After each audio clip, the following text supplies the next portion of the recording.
Ne ushqesum shumë, si prind, kemi kalu na shumë faza, po mendoj tash pasi djali janë është mjaft i rritur. Na ka shumë keq, sidomos për prindve që kanë ra pre e këtij mashtrimi, muj me thonë mashtrimi, se nëse diçka nuk ka bazë shkencore dhe nuk është vërtetu, atëherë ajo bjen që është mashtrim. Dhe po fal emisionit ju, fal hulumtimeve t'juaja, mirë që herët, mendoj që është mjaft herët, ka mujt, do shta edhe ma herët, po ka mujt edhe me ndodhë ma vonë, kjo u ndalu, ndërpre, edhe shpresoj që fëmijët, nëse kanë fillu dikush prej tyre me marrë këto trajtime, ka qenë faza fillestare dhe nuk ka me pas. Nuk ka shkaktuar dëm me të mëdha. Po, nuk ka. Do doja të di nëse është një gjë e tillë prindrit që bëjnë duke kërkuar shërim, apo e bëjmë pa vedije, nga mos vedia? E bëjmë pa vedije, se prindi si prind lyp zgjidhje për fëmijën e vet, ndoshta edhe prej dëshpërimit, edhe pe pa vedijes, presin rezultatet shpejta, kanë dëshirë me pas rezultatet shpejta, nuk kanë durim.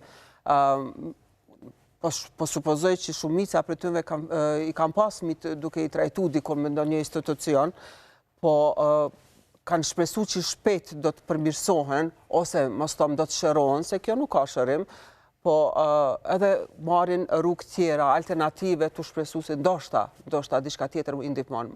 E vërtet. Tashmë në aspektin profesional, do të nisja nga ju dite, si e keni parë këtë besim të prindërve ndaj një personi i cili nuk është adekuat për trajtimin e autizmit? Fatkeqësisht në vendin tonë kemi persona të cilët garantojnë shërim për një çrregullim i cili nuk është sëmundje. Dua ta theksoj që autizmi është çrregullim neurozhvillimor, nuk është sëmundje e cila me ofrimin e barnave mund të kalojë.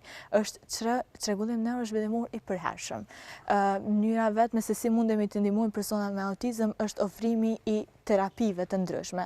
Çdo herë duke u bazuar në nevojat që personi ka. Mundet me pas nevoja në aspektin e komunikimit, në aspektin profesional me pas më shumë mbështetje, edhe në këtë rast ofrohet terapia logopedike, por mundet me pas edhe nevojë për terapi të ndryshme, psikologjike apo edhe për ndihmën e profesionistëve të tjerë. Por ne fatkeqësisht në vendin tonë po kemi persona të cilët po flasin për shërimin e një çrregullimi ku ne ende nuk e dimë cili është shkaktari kryesor që shkakton një çrregullim të tillë. Andaj përderisa ne nuk e dimë ende nuk ka ndonjë provë shkencore e cila thotë se kjo është arsyeja e cila po e shkakton autizmin, një lajm i tillë edhe një veprimtari e tillë e jashtëligjshme është shumë kundër etikës, po fatkeqësisht po dhe të flasim edhe për dëmet, çfarë dëmesh aktualisht mund të më shkaktojë edhe ajo lloj terapie që është dhënë? Terapia e tillë është terapi shumë e rrezikshme, se vetë se e përmendit ka qenë terapi e cila i ofrohet kafshëve, andaj terapi për fëmijët me autizëm kanë të drejtë të shënojnë vetëm personat kompetent.